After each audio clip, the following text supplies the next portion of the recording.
Выполнили завет своих родителей. Мы не только закончили институт, но мы выполнили то завещание, которое дал нам отец. И нам не стыдно даже вот так мысленно сказать: мы закончили институт, воспитали своих детей, оставили себе, предполагаю, красивую память, как это сделал Гуленька. И я живу надеждой, верой. И самое главное, завет также наших учителей, которые говорили: будьте достойными гражданами и несите в мир прекрасное, возвышенное, благородное. Что я и стараюсь делать. Ася очень надежный друг. Я знаю, что у нее непростые жизненные ситуации и были, и есть, и тем не менее она не падает духом. Она всегда веселая, она всегда выходит из ситуации. И несмотря на все это, никогда не подводила в работе, не уповала на то, что у нее ситуация, допустим, не позволяла выйти на работу или провести там мероприятие, еще что-нибудь, никогда не подводила. Это очень ценное качество в человеке, всегда оно было, а тем более в наше время это бесценное качество, когда можно на человека положиться. Она идет вперед во что бы то ни стало, воспитав 2 восхитительных дочерей, и сегодня гордится их победами, безмерно любит свою родину и каждый день старается изменять мир вокруг себя в лучшую сторону, через наших детей и внуков. Ася Магомедовна Костоева-Абдурзакова, художественный руководитель Республиканского дома народного творчества, выпускница актерского факультета Ленинградского государственного института театра, музыки и кинематографии по специальности актер театра и кино. Одна из жертв, без коих, может, искусство вымерло бы давно. Асю Абдурзакову я знаю с 95-го года. Все это время мы вместе работали. Я должна сказать, что она очень активная, очень энергичная, инициативная, очень исполнительная и ответственная, будучи ведущей многих наших мероприятий, всегда проводила эти мероприятия, вкладывая туда всю свою душу, все свои эмоции. И для зрителя она всегда была интересна. Некоторое время она работала со своей сестрой Мариной. Я хочу сказать, что на протяжении этих многих лет, несмотря на то, что с каждым годом человек взрослеет, она осталась таким каким-то юным человеком с заразительной улыбкой. Вы знаете, период становления республики, это был я прибыла в республику в 91-м, когда там в Грозном все начиналось. Была свидетелем периода становления, всех этих событий, этих перипетий. Это была, конечно, страшная эпоха. Это было волнение, переживание, что, как, куда мы повернем, что с нами будет. Она к нам пришла в конце 91-го года, как раз в эти времена были распада Союза, в Чечне наша работала. И у нас как раз это первое мероприятие, в общем, Асю мы пригласили к себе, зав. Отделом культуры была Зиборова Нина Андреевна. И мы, как-то нам подсказали о ней, пригласили ее к себе сюда на работу. Ася приехала сюда, она была молодая, маленькие 2 дочки у нее были, такие девчушки хорошенькие. Ася приехала к нам, и первое, сейчас мне приятно вспоминать, первое мероприятие, тогда еще не распался Советский Союз, Черногорская республика была, и провели мы у нас на базе отдыха в Мужичах, провели крупное большое мероприятие. Там не база отдыха, а просто красивое место было. Провели там мероприятие, это чисто национальный фольклорный праздник провели. Там очень много было людей, чисто было все построено нашим, на ингушском, там и выставки. Там даже был у нас Сергей Мажитович Беков, представитель правительства. Были представители Министерства культуры Черногорской республики. Очень много было гостей, это был большой грандиозный праздник. И благодаря чему именно сценарий этого праздника нам написала Ася. Она все-таки еще будущая, она совсем молодая.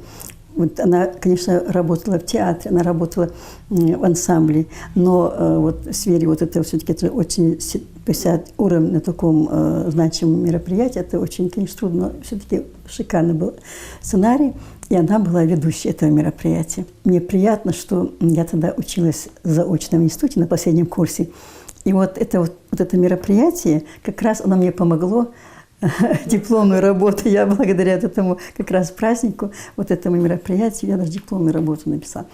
И вот когда уже республика образовалась, и когда было все узаконено, и вот первые шаги республики, витала идея. Народ был внутренне окрылен. Я не боюсь этого слова сказать, мы действительно самоотверженно работали. Мы не знали, что такое суббота-воскресенье, потому что первый министр был Саид Чикиев. Мы каждую субботу-воскресенье выезжали в воинскую часть. Но тогда, это сейчас трудно так сказать, это было несколько иное такое формирование. И прибыли наши военная элита, в числе которых был Далгештоль, Рашид Аушев, Хамзат Зейтов. Их было много военнослужащих, которые из этих молодых ребят старались сделать действительно воинами. Мы видели, с одной стороны, как нас встречают, как мы даем концерт. И затем эти военнослужащие говорили: вы знаете, как вы помогаете формироваться внутренне, психологически этим. Вы многого не знаете от того, что здесь делается.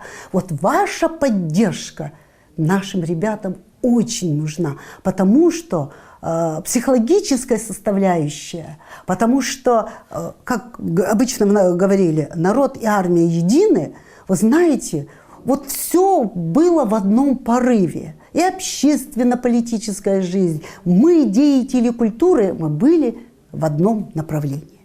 Асю я знаю давно уже, с начала 90-х годов. Но Ася очень творческий человек, с хорошей базой, с образованием хорошим. Очень энергичный, неунывающий человек. У нас и совместные проекты были. Недавно мы семинар провели совместно с Асей. Ася очень творческая личность. Очень творческий человек, и очень интересно с ней работать.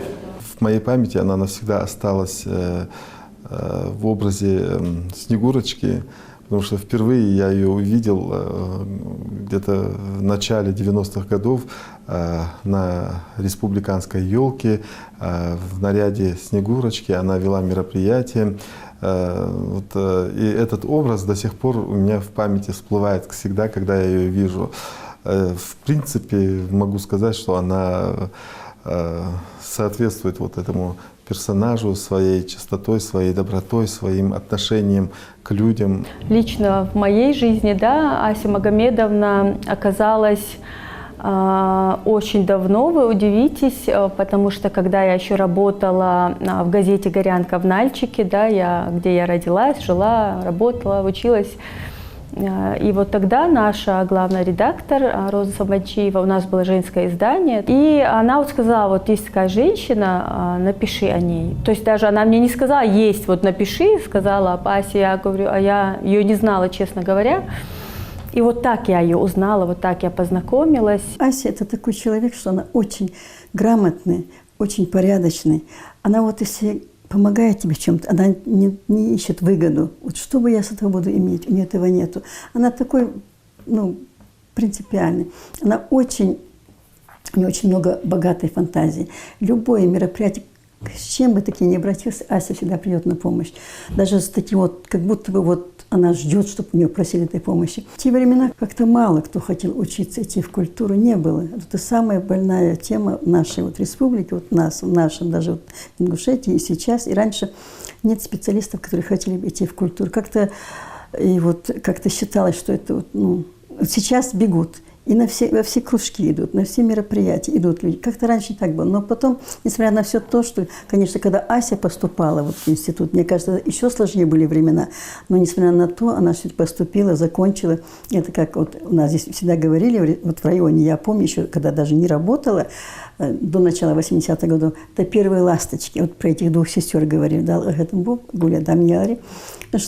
Но Ася, конечно, без сестры, как без крыла осталась. Но все, несмотря на это, она, конечно, не сломалась. Она очень многим помогла, дала даже путевку в жизнь, можно сказать. В данном случае вот у нас в районе любое мероприятие, даже и сейчас, она помогает во всем. Кто бы к ней не обратился за помощью, мне кажется, нет такого человека, чтобы она отказала. Ася и Марьям Костоевы – целеустремленные и талантливые девушки, с юности увлеченные танцем, после окончания вуза пробуют себя в качестве солисток государственного ансамбля танца в войнах, объездив с прославленным коллективом почти полмира. Любовь к хореографии, привитую в детстве Раей Евлоевой и Магомедом Гапархоевым, крепла с каждым годом в них в годы учебы в Гитмике, занимаясь мировым классическим и современным танцем. Ася не устает благодарить своих педагогов. Всемирно известных Василия Васильевича Меркурьева и Ирину Всеволодовну Мейерхольд за счастливые годы учебы, проведенные в полюбившемся Питере. Человек, который учился и закончил один из самых престижных и сложных театральных вузов страны, да, это советский период, это вот та закалка, то воспитание, оно, безусловно, на всю жизнь. Это сказывается и в работе, и в образе жизни. В принципе, вот это все, что я описываю, это ее образ жизни. Она никогда не ищет углы, куда бы уйти, куда бы спрятаться.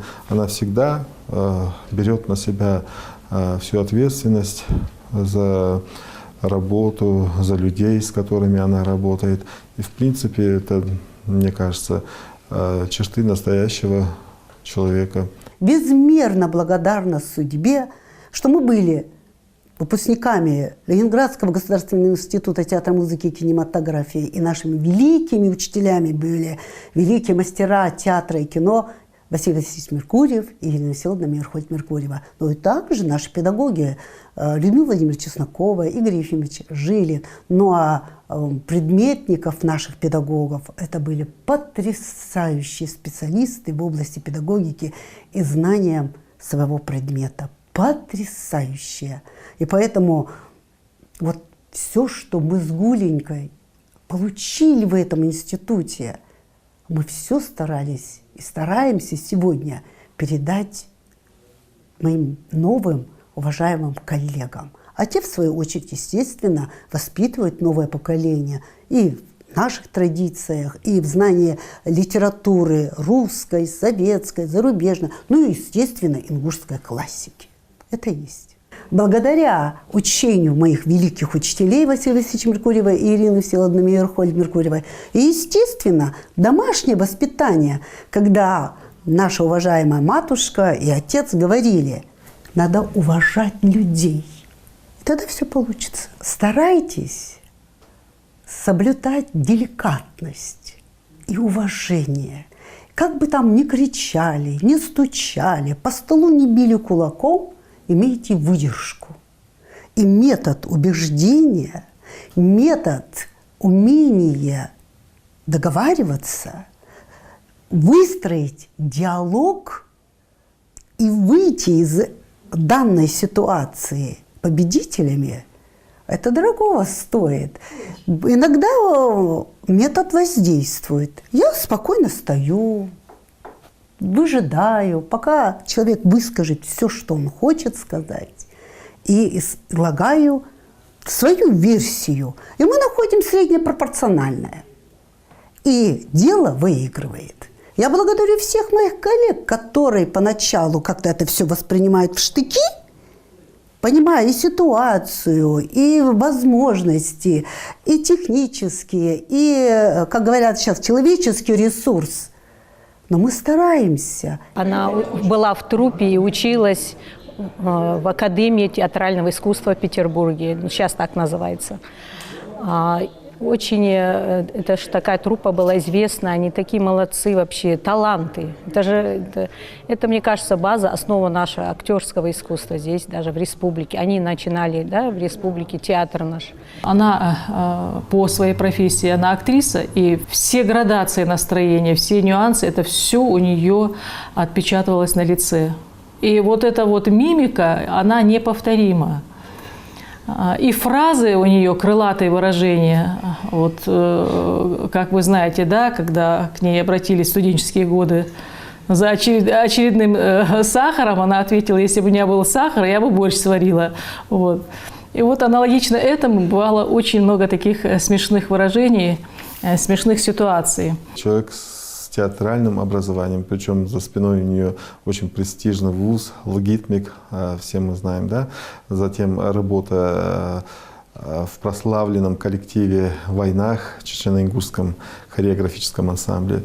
И, естественно, вот эти навыки у нее отточены на профессиональном уровне. И она мне, как молодому специалисту и другим коллегам, всегда помогала и была примером для нас. Будучи связан с ней по работе в системе культуры, мы периодически сталкивались, периодически пересекались. И во многом она для меня была как наставник в плане работы конференции. Да? Ася мне помогала в том смысле, как выйти на сцену, что говорить, как писать, как себя вести в этой работе. А потом, когда я пришел работать в Министерство культуры, в отдел искусств, мы были коллегами. Естественно, я у нее перенимал опыт офисной работы. Она всегда занималась методическим направлением, вела работу по домам культуры, по учреждениям культуры, контактировала с ними, помогала им в плане каких-то методических разработок. И я у нее перенимал этот опыт. Ася Магомедовна всегда начеку. Старший товарищ, верный друг, соратник. Как профессионал, умеющая подсказать, показать и направить. С Асей очень легко работать. Очень легко работать. Она все схватывает на лету, понимает, что от нее требует, допустим, если проводится мероприятие, режиссер и постановщик этого мероприятия. И всегда в любом в ее деле всегда бывает какой-то кусочек ее фантазии именно. Она очень большой помощник в работе.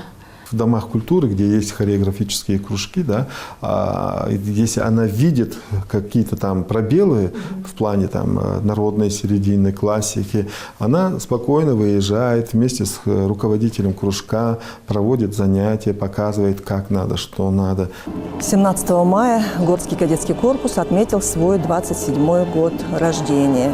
И на протяжении всех этих лет я могу смело сказать, что Ася Магомедовна Абдурзакова является нашим другом, соратником во всех наших начинаниях, будь то или праздник на территории нашего корпуса, или же это какие-то значимые мероприятия на территории нашей республики и даже за ее пределами.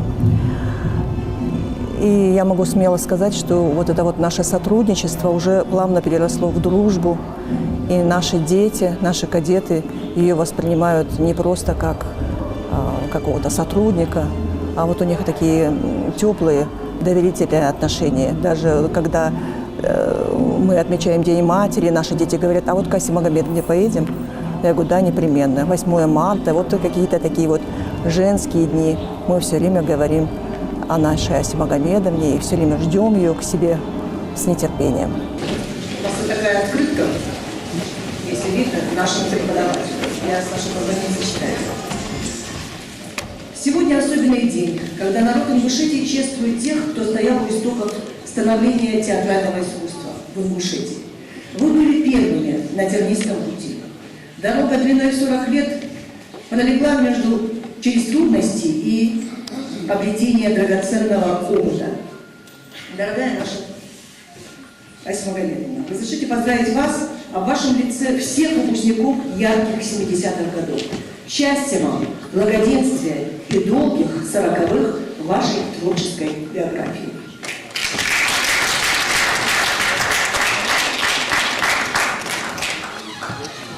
Подавайтесь Божьи искры, большая редкость на земле. Приятно радовать цветами и уступать вас в похвале. Пусть будет свежесть, гармоничность и счастье в каждом новом дне. Зовет желание трудиться на пользу людям и стране. Что мы в лесном массиве, до цветов мы не доехали, просим прощения. Но у нас к вам такой был музыкальный привет, песня «Алгайча».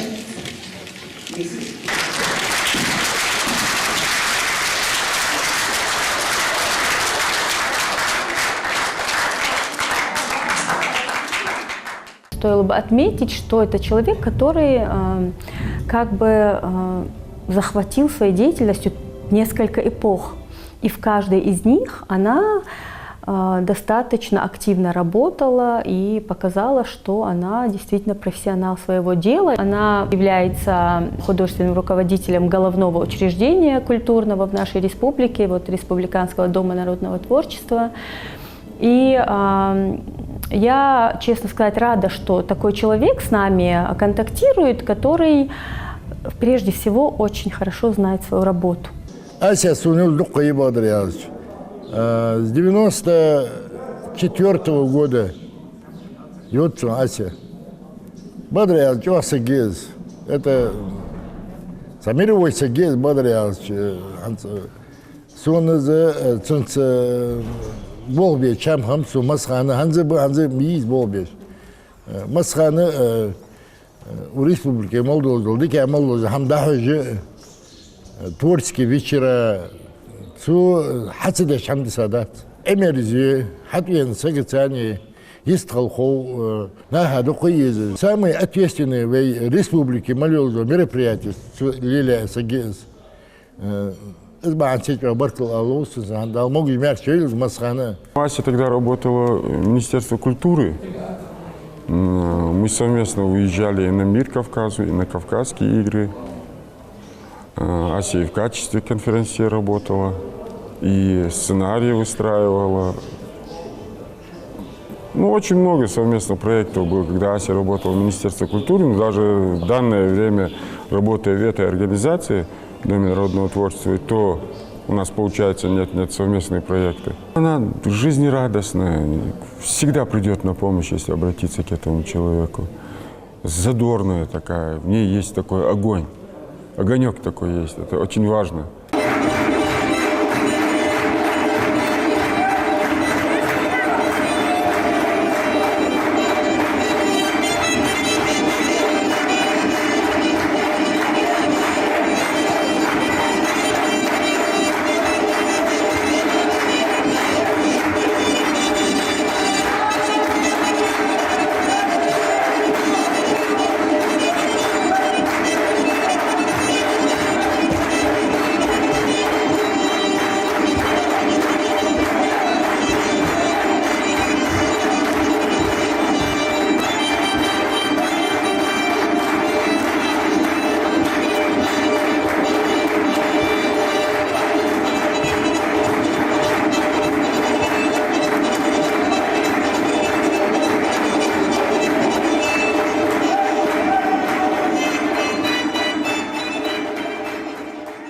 Пока есть Ася, мне кажется, вот у нас сейчас, как раньше было всего в республике, у нас 12 сельских учреждений культуры, сейчас-то у нас уже за 30 домов культуры. Да, мы открыли все учреждения культуры, но, к большому сожалению, проблема профессиональных кадров сегодня стоит первая.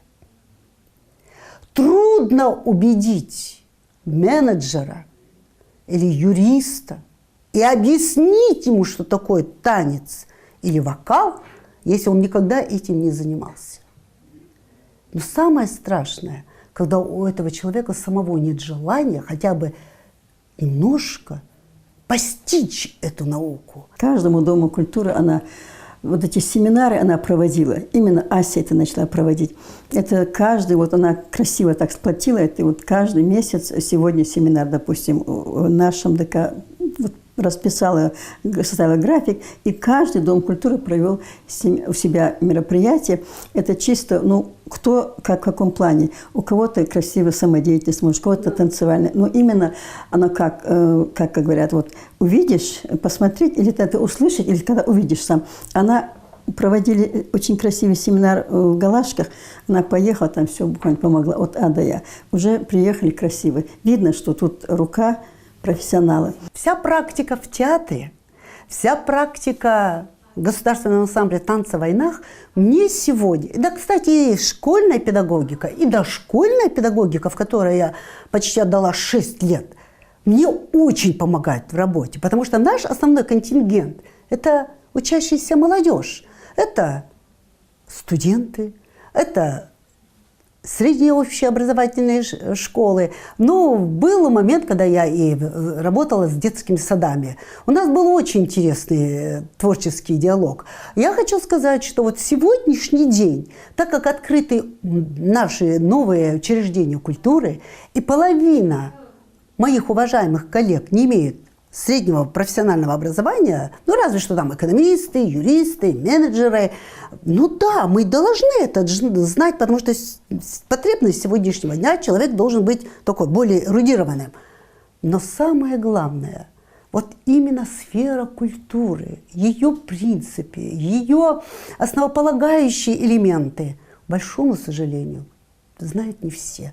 И хотелось бы, чтобы, конечно, больше читали. А вот руководителям вокального искусства, хореографического, театрального, это, конечно, мне помогает в работе. Я могу объяснить, рассказать, сказать, привести примеры, сказать, вот какой перечень литературы. И не скрываю, вот я принимала участие в инновационном проекте «Моя Россия». Вот я там и тоже пробую свои силы, занимаюсь, оказываю методическую помощь, практическую помощь. И вот наши практические семинары, ну вот ввиду вот этой эпидемии, эта работа немножко так приостановилась. Мы готовили эти семинары. Это было по духовно-нравственному, гражданско-патриотическому. Это были потрясающие наши работы. Тематика мероприятий была абсолютно разная. Героям России, Идрису Базоркину, теперь воинам-афганцам. Вот у нас было мероприятие большое, посвященное 15-летию выхода советских войск из Афганистана в апреле прошлого года. И тогда она тоже приехала к нам, помню, с ней была целая группа вот этих афганцев, которых она собрала из разных населенных пунктов нашей республики. И с какой радостью она вообще восприняла это мероприятие, как это было ее задание, вот когда мы распределяли, у нас был семинар республиканский, и он очень красиво прошел, там и дети выступали, а в конце она говорила слово, Ася, и она даже прослезилась, вот, говоря об этой войне, вот глядя на этих людей, там очень много было, оказывается, у нас очень много, я даже и не знала этих афганцев. Некоторые ее методические разработки вошли в всероссийский единый сборник методических разработок. Это человек, который хочет делиться тем багажом, теми знаниями, не накапливает их в себе, а отдает людям, дарит это все людям. Я рад, что у меня есть такая коллега, как Ася Магомедовна, и по сей день я многому у нее учусь.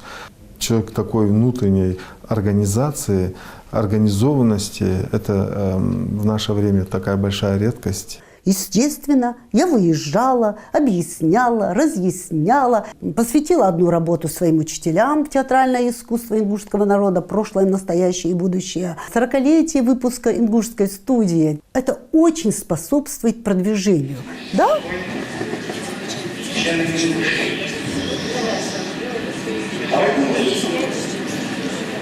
Это курс. Через 3 года должен стать Государственным национальным театром республики. Ингушский театр впервые организовывается в Грозном.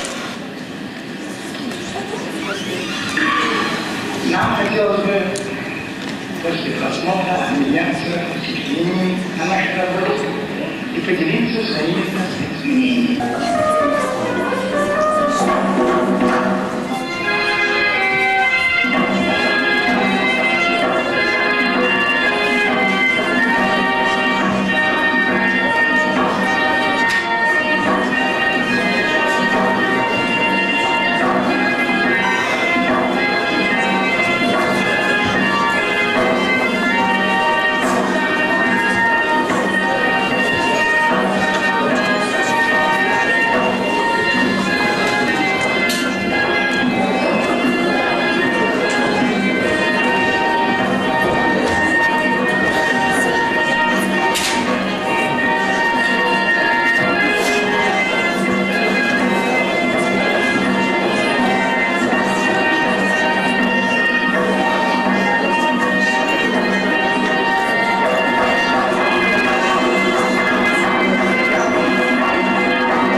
хотела клятву студентов своих мастеров.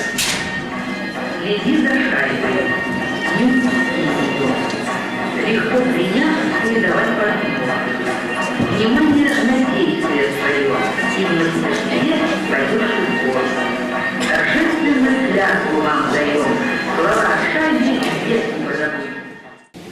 Я хотел бы от всей души, от себя лично и от вас, от нас вместе поблагодарить человека, благодаря которому вот сегодня мы здесь с вами собрались. Спасибо. Огромное тебе спасибо. Прежде всего за память. Дорогие друзья, уважаемые коллеги, я сегодня безумно счастлива видеть вас вот на этом мероприятии. Спасибо всем, кто нас любил, учил, уважал, кто нашим сопутствовал, нежно мы любили, почитали. Их там вершили.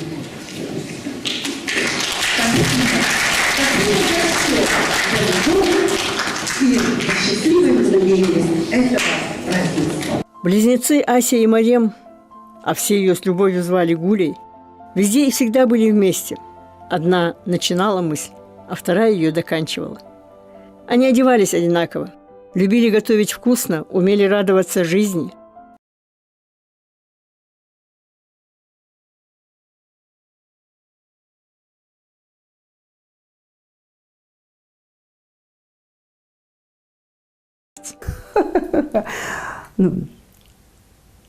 Это великое счастье. А с другой стороны, это ежедневный каторжный труд. Но вот это счастливый труд. Но что может быть счастливее, красивая вот улыбка твоего ребенка? Что ты смогла, пройдя очень трудный период жизни, образование детям. Ведь, поверьте, никого рядом со мной не было. У меня старшая закончила военно-механический университет имени маршала Устинова. По специальности международной коммуникации, политология, дипломатия. Фатюша у меня закончила Академию театрального искусства, то есть в том институте, в котором мы учились. Это через 25 лет. И когда я переступила с Фатюшей это учебное заведение, там еще оставались многие педагоги, которые помнили нашу студию. «Во, — говорит, — вторая плеяда, говорит, прибыла». Ну, естественно, Фатя не на актерская была, а театровед. То есть это был факультет исполнительских искусств. А когда мы учились, это назывался факультет экономика и организация театрального дела. Это был самый трудный факультет. И первые 2 года, через что прошла Фатя, это постоянные слезы, потому что не хватало знаний. Но она, что называется, доказывала. Ей всегда говорили: вот твоя тетя и мама учились хорошо, а сейчас мы посмотрим на тебя. Я счастлива еще в одном, что мы, во-первых, поступили, а во втором, что Тумиша у меня закончила на красный диплом и отлично защитилась, а Фатя отлично защитилась. Но сегодня они, к большому сожалению, за пределами республики и России. Ну, так сложились обстоятельства. Просто было обидно, что человек, закончив такое элитное учебное заведение, не смог найти работу в родной республике. Обидно и досадно. Ну что ж, я рада, что они себя нашли, что они работают, они востребованные, изучают языки и работают. Она взрастила прекрасных 2 дочерей, дала прекрасное образование им. Поэтому она своеобразный, наверное, герой своего времени. Я даже не побоюсь это сказать, потому что человеку пришлось очень многое пройти, пережить, поменять разного рода профессии. Работала в ансамбле «Войнах», да, около 10 лет. Она была и творческим работником, и режиссером, постановщиком мероприятий, когда работала еще в Доме культуры. Потом она была чиновником, и здесь она справлялась со своей работой. Вот и сейчас она продолжает с нами работать в Доме народного творчества. И здесь она в своей работе очень близка каждому работнику культуры. Она знает всех и в лицо, и их семейное положение, состояние, уровень их житейские проблемы их. Она живет вот своей работой. Ася в силу определенных обстоятельств оказывалась в разных структурах Министерства культуры Ингушетии, в каждую из которых вкладывала душу и знания, профессиональный опыт. Взрастила не одно поколение клубных работников, благодарных ей за материнскую заботу. Нам с ней легко, потому что вот человек очень четко может и сказать, что ему от нас надо, и опять же дать то, что нам необходимо, потому что методические какие-то разработки, все это мы получаем именно от нее. Ася – это легенда, в общем-то. И ее работу за столько лет это невозможно просто сосчитать и назвать в Министерстве культуры, как актриса, и как сейчас она работает. Она прямо не покладая рук, даже каждый день что-то новое. Зарема, давай что-то новое сделать. Давай памяти там Асканову мы делали, летчику, передачу. Я еще музыку писала на песню. И всегда она меня дергает, давай, что у тебя новое есть, вот мы что-то, давай сообразим новое. Вот, она молодец, вообще отзывчивая, активная такая. Вот, я даже поражаюсь, вот, до сих пор вот, у нее юбилей, мы чествуем. Она такая умница, и я ее очень поздравляю от души и пользуюсь этим моментом. И до сих пор она вот такая вот, и выглядит как она, и как человек. Вот подойдешь к ней как к человеку, вообще всегда придет. У меня был юбилейный вечер, она вела. Вообще мне всегда нравится, как она ведет мероприятия. У нее все бывает грамотно, понимаете, продуманно. Вот этот подход ее к своей работе, это вот, мне кажется, незаменимый. Наверное, судьбе так было угодно, что мы и здесь, в рамках Республиканского дома народного творчества, являемся коллегами. Она является художественным руководителем нашего учреждения. И самое главное, это очень ответственный, добросовестный работник, коллега хороший, человек, который всегда в поиске, никогда не устает, у нее никогда нету отговорок, чтобы что-то не сделать. Она наоборот, вот я ей иногда завидую, потому что в ней столько энергии, она всегда в поиске. Вот это для нее перманентный процесс. Если люди, допустим, некоторые люди, скажем, той же возрастной категории на достигнутом останавливаются, она никогда на этом не останавливается, она всегда в поиске.